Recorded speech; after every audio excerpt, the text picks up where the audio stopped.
Can you see by the dawn's early light? Yasmeen Suri became a U.S. citizen in 2008.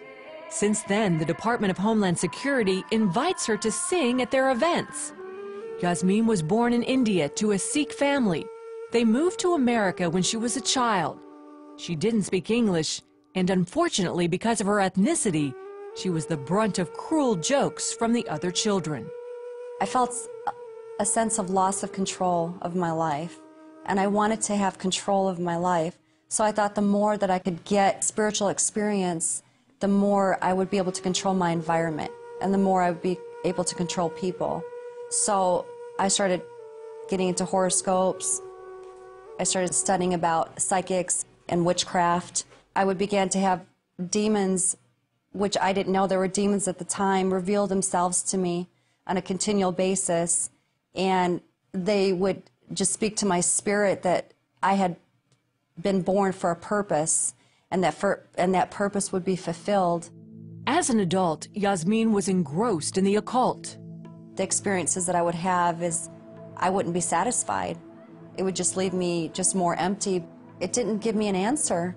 It gave me power and a sense of control, but there was no answer for me. She met a man who was involved in the occult. He took her deeper into witchcraft. I moved in with him, and we had quite an intense connection when it came to spirit and having the occult draw us together. In our house, we would have crystals, huge pictures of Ramses and Pharaoh all over. When her birthday rolled around, she asked a friend for a Shirley MacLaine book. Her friend was a Christian.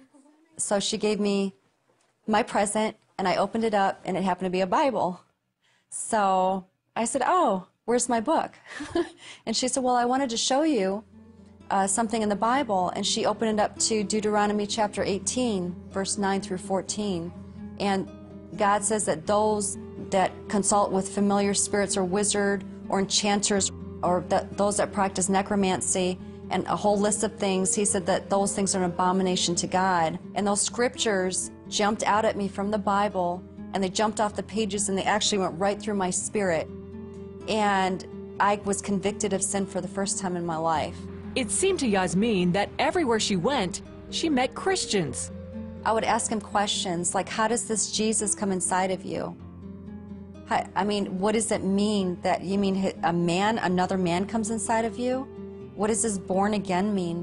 What does saved mean? So I would ask questions, and even though I didn't understand them, I would still learn. At home, her boyfriend became violent. Yasmeen was also having vivid nightmares that kept her up at night. During this time, another Christian friend gave her a message. She said that the man that I was living with was going to kill me if I didn't leave, and that the Spirit of the Lord told her that I must leave him immediately. When she spoke to me, I just started crying. It broke something in me, and I knew it was God, even though I didn't know God. So I packed all my bags, and I told my mom that I was moving to North Carolina. She moved in with her brother, who invited her to church. I walked into that church, and when the worship started, I began to weep and weep and weep uncontrollably during worship and singing songs, and I had no idea what was happening to me. And I felt how much God loved me, and he didn't hate me for all the things that I was doing in my past and all the abominations that I was practicing, and how much he wanted to reach out to me and be a father to me. After going to church for a while, she made a decision. And I looked up into heaven and I said, "Jesus, I'm a sinner.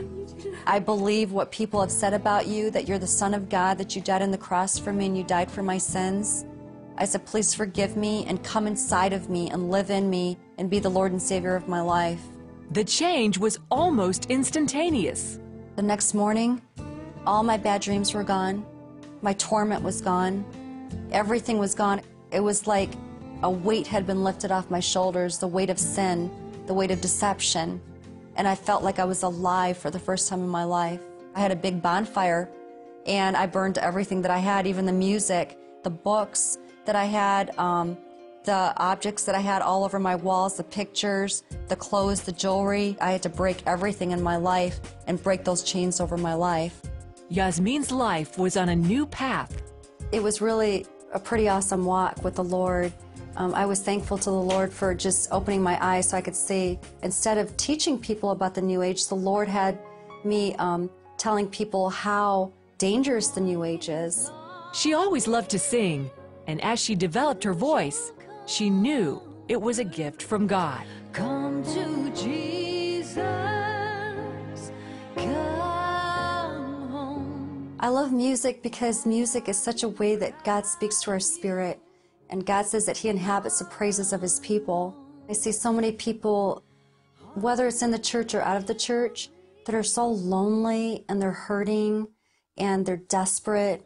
Jesus is the only one that can fill that void. The Lord really spared me from death, not just spiritual death, but physical death and emotional death. I could have lost my mind. I could have been eternally separated from God. So I thank God for His mercy and His love, that He loved me when I had nothing to offer Him.